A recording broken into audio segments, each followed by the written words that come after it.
Hello, Player One. Welcome to the Gaming History Club. My name is Gabby. Hello, and I'm JP. It's been a while that we've done a Chit-Chat episode. Last time was actually October 2023, when we discussed our picks of most realistic cities. This time around, let's look at something more infuriating, cryptic, and quite frankly, annoying puzzles in video games.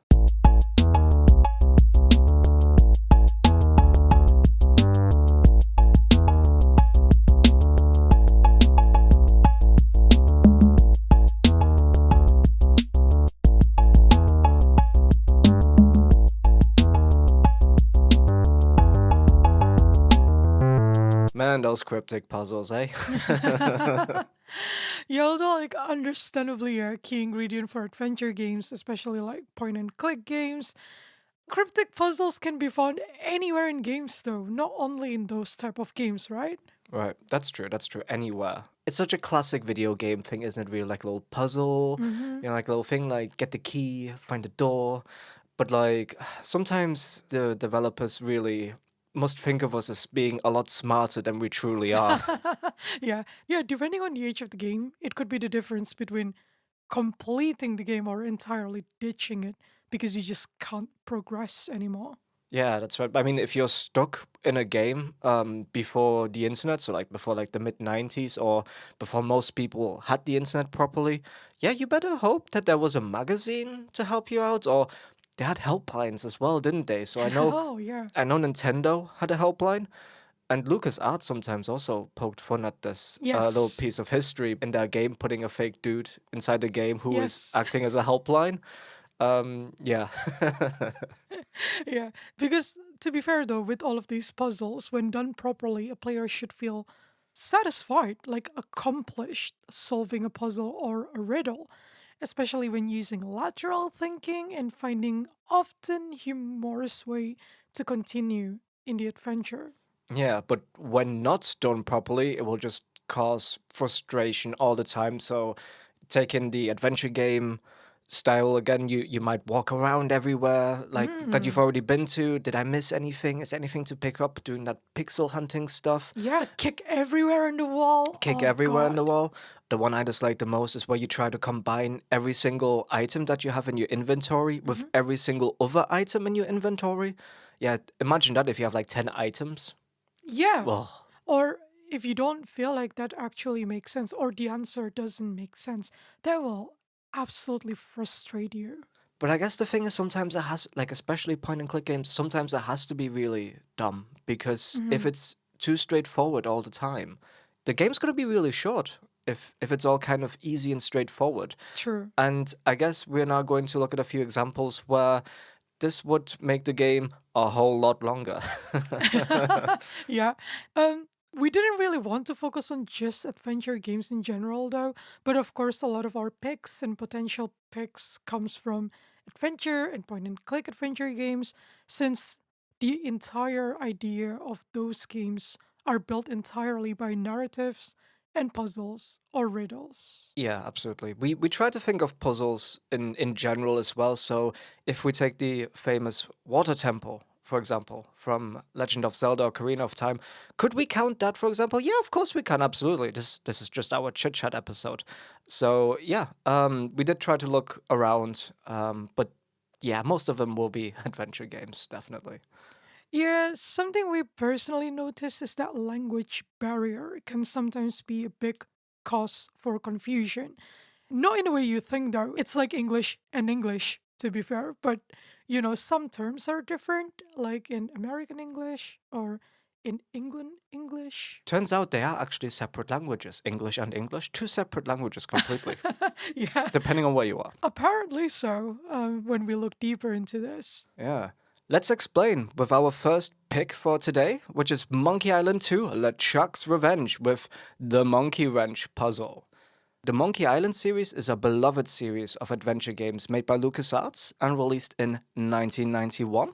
As part of your quest, you reach the top of a waterfall and you must find a way to cross it. You see a pump that can be interacted with nearby, but nothing really else nearby offers you any clues on what to do. So, using your straightforward thinking, there's actually a few shops in the game in Monkey Island. So, you go to those and you see if there's any kind of tool that you can use to turn the pump, basically. Which, by the way, a pump turning off a waterfall, hilarious, right?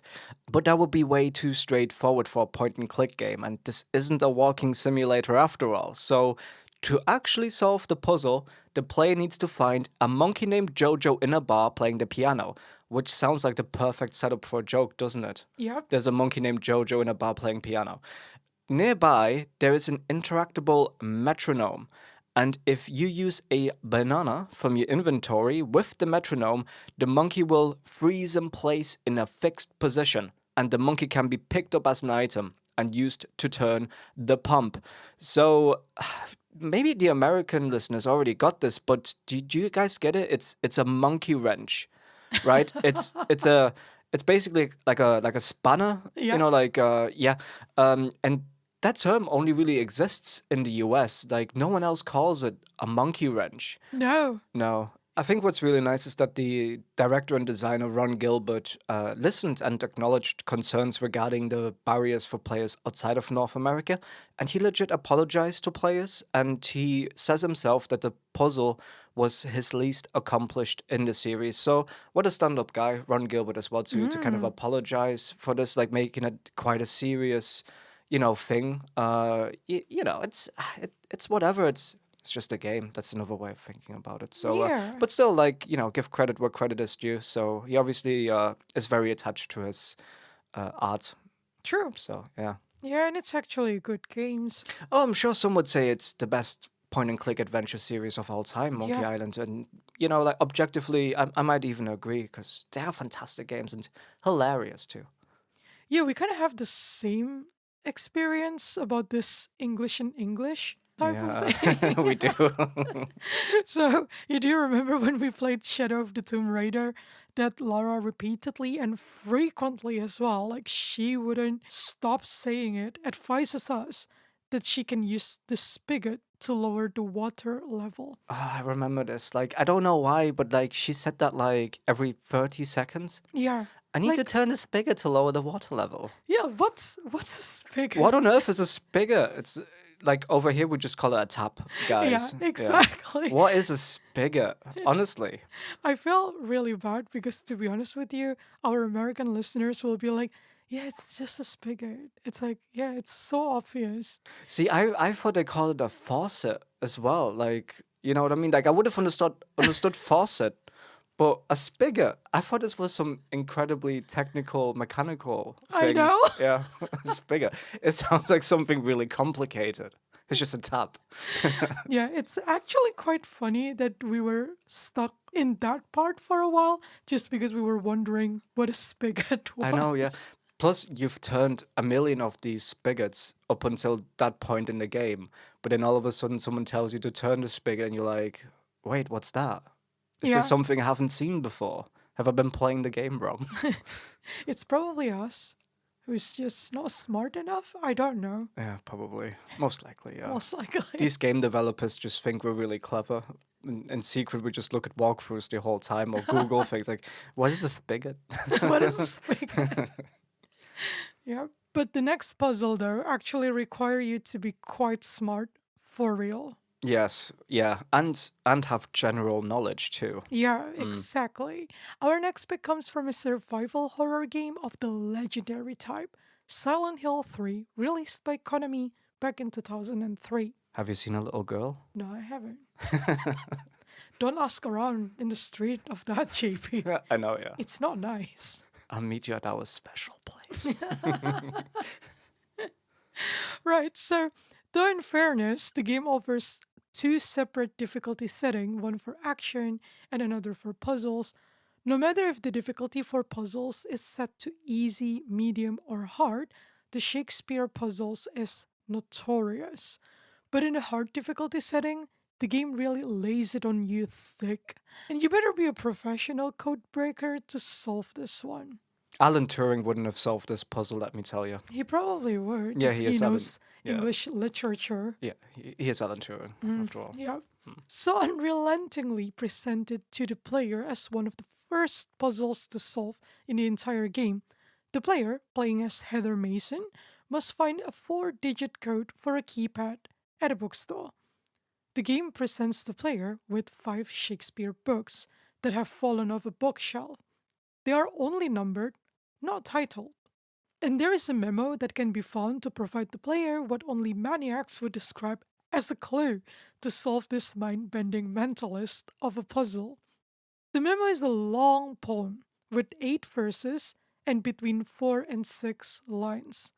From the memo, you need to be able to match the theme of the verse to the corresponding Shakespeare's book and then get the correct order of putting the books back on the shelf. Yeah, so you'll get a hint towards like, oh, like a romance gone awry, and that's your hint, like, oh, that must be Romeo and Juliet, and then you'll have a hint towards Macbeth, and then you know, oh, number two must be Macbeth, and Yes. so on and so on. Yeah, I'm gonna be honest. Even after reading through like the walkthrough of this puzzle, I still don't quite understand it. Yeah, this cryptic for real, I would say. So if your knowledge of English literature is adequate enough, you will put the book in the shelf with the order of 4, 1, 3, 5, 2. But if you think it stops there, no, it doesn't. The memo verses also give clues as to the math you need to do in order to get the 4-digit code. So, no, English literature is not enough. You apparently need to be able to do math as well. Yes, and interpret cryptic poems too. Yeah, to be math as well at the same time, Yeah. which is really, really baffling, to be honest. But yeah, the memo describes one vengeful man spilled blood for two, meaning that the first number has to be multiplied by two. The next memo, two youths shed tears for three. So that's another multiplication, basically. So the second digit needs to be multiplied by 3. So once you do both of the math, we should have a result of 83352. So if you remember, the keypad only asks you for 4 digits, That's right. but now we have 5. Yeah. So So what do you do? Well, you try 0001, 0002. that would be my way. Because no lateral thinking whatsoever. I'm just gonna try everything. But yeah, finally, there is another clue. 3 witches disappear thusly, and only the 4 keys remain, meaning that the third Shakespeare book that you've already arranged needs to be omitted from the digit. So basically, it's the middle digit, which is the 3 in the middle. So that gives you 8352, which is the digit. So you know what? I don't know how we got there. Wow, just wow. At least the riddle comes early in the game, I guess. So if you choose the hard difficulty and regretted it afterwards, at least you wouldn't have to play most of the game again from the start. Yeah, I honestly feel like that is a smart like development decision there. If you're gonna say like, okay, I can play this game on hard riddle difficulty, Mhm. like set the scene, like prepare the player. Like, listen, if you struggle with this one, you're not gonna enjoy the rest of the game either. So go back, turn the setting for the puzzles down, my friends. Yeah, Yeah, so there are two options there, right? Basically, either you feel like, okay, I'll go on, I'll be able to do the other puzzles, or the other one is like, I'm gonna ditch the entire game. yeah.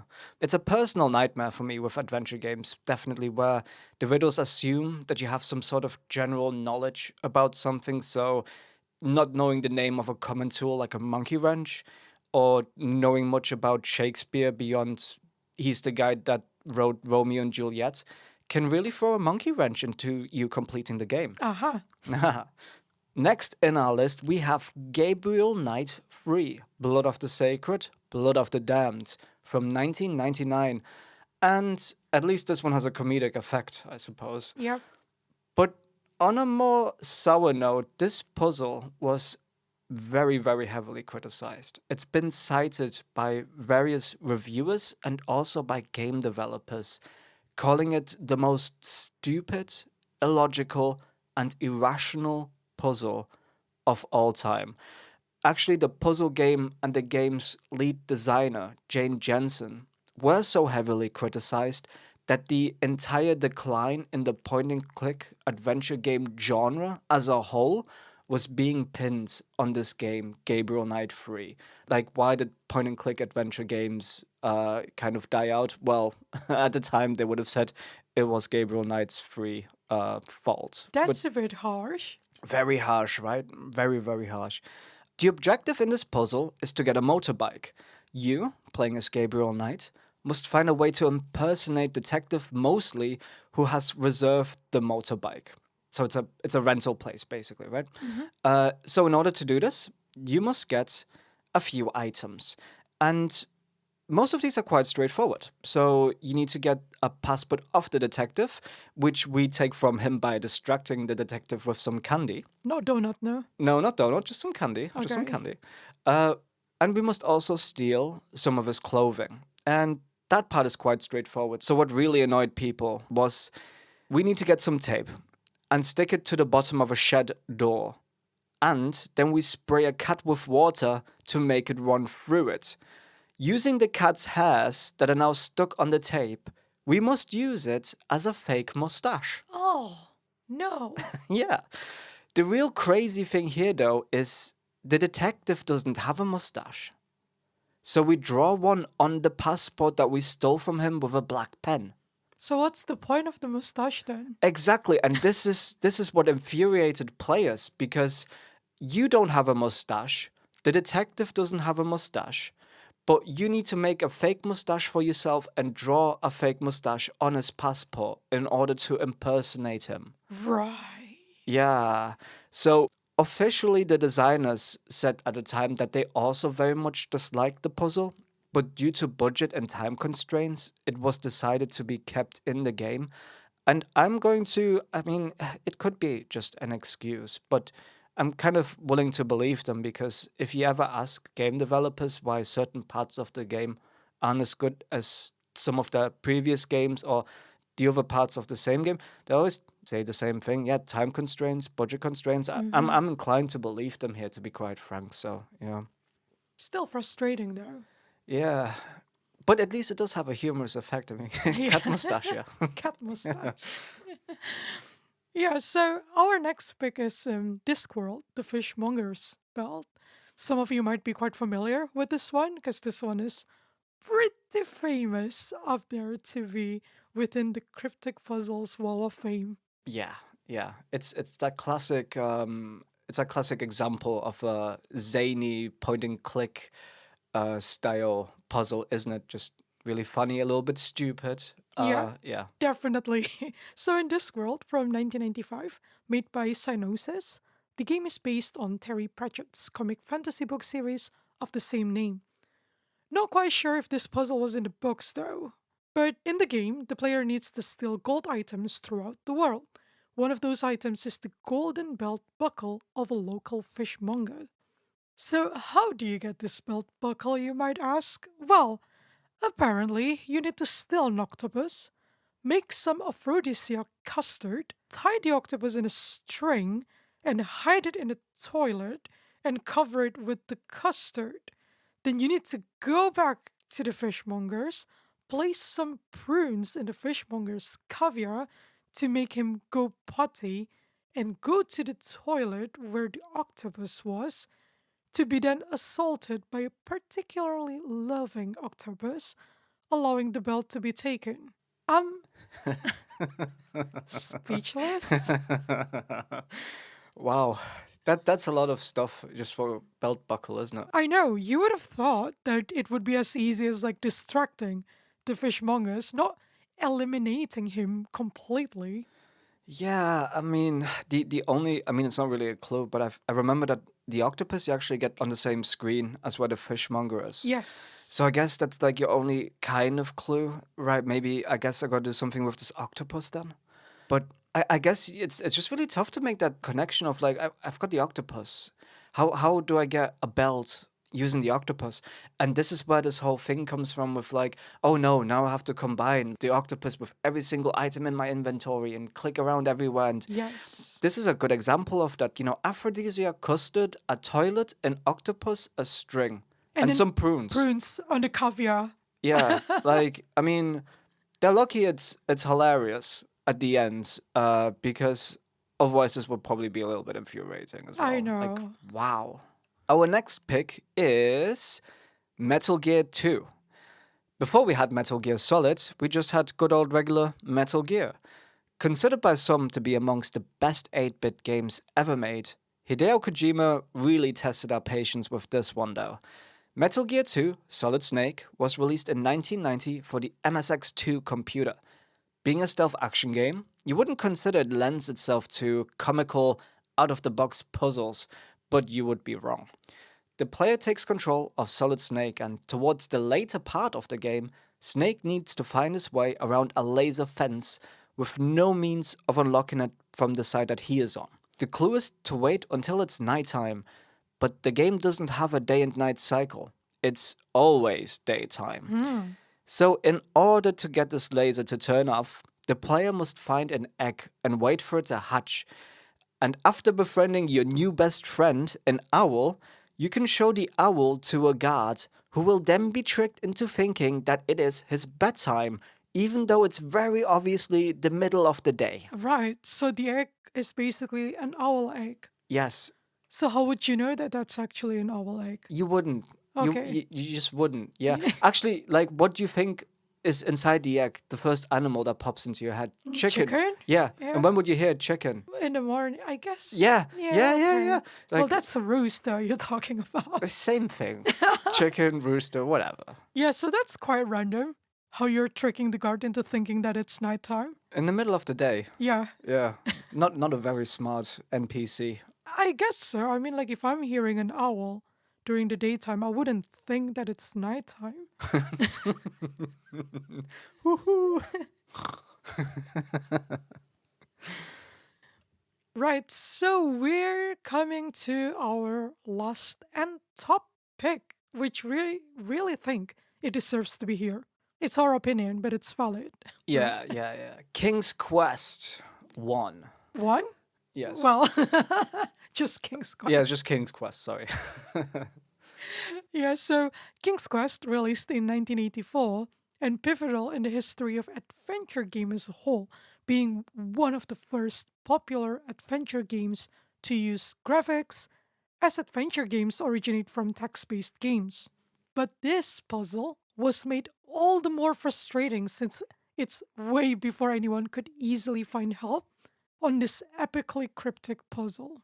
And to be honest with you, we really don't know what type of lateral thinking we were supposed to be using here to solve this one. But yeah, so the story goes you meet an old gnome.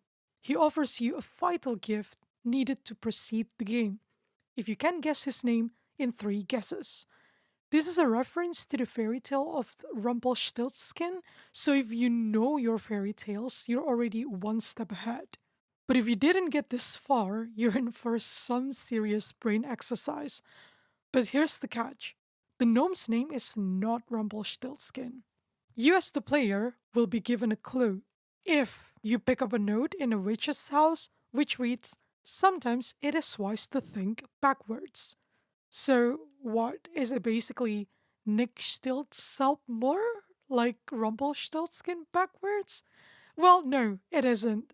Apparently, that's not backwards enough. No, it needs to be even more backwards than that. Yeah, somehow the player must use a reverse alphabet where A is Z, B is Y, and so on and so on.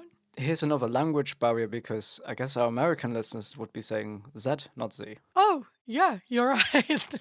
Yeah. I just realized I say that. Yeah, okay. Here's a language barrier again. Probably that's not so much of language barrier, just like, you know. I don't know. I think it'd be cute if there's American player 1 looking out like, what's a Z? Is it Dragon Ball Z or is it Dragon Ball Z? Oh, that's the big question, isn't it? Anywho, back to King's Quest. So yeah, using that reverse alphabet, the end product is basically some absolute gibberish, which is IFN KOV ROGHPRM. Are you saying you've never met someone called Iffenkochen? No, have you? No. No. Well, yeah, if you somehow get there, well done, you. But to Yeah. be honest with you, that's really cryptic for most people. Well, for us anyway. Yeah. And it seems like Sierra agreed that it's a little bit too cryptic, right? Yeah, so they finally agreed that the more straightforward way of doing the name backwards is actually just simply to spell it backwards. So they did change this in later version of the game, to be fair.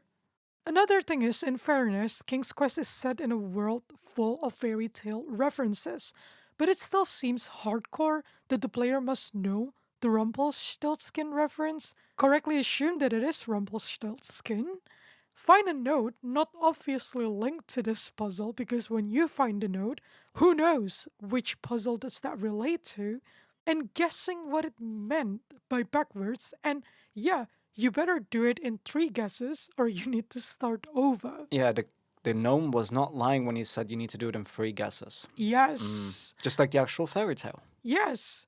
And what's more frustrating was that the developers accidentally misspelled the fairy tale character's name. Which makes it even worse. So the developer managed to swap the E and the L around. So rather than Rumpelstiltskin, it's Rumpel as in Rumple. So even though you guess correctly, you would still get the wrong answer anyway. Wow. The only way this could be even more hardcore is if they used the original German name for Rumpelstiltskin. So Rumpelstilzchen. Oh no. No, that's even gonna be harder.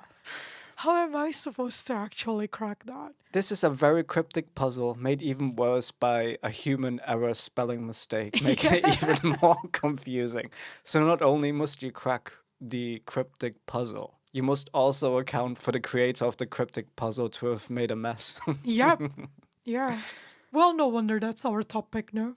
Oh, it deserves top pick. Also because King's Quest, yeah, legendary game, big Mm-hmm. in the adventure genre, yeah, and very cryptic, incredibly cryptic puzzle, yeah.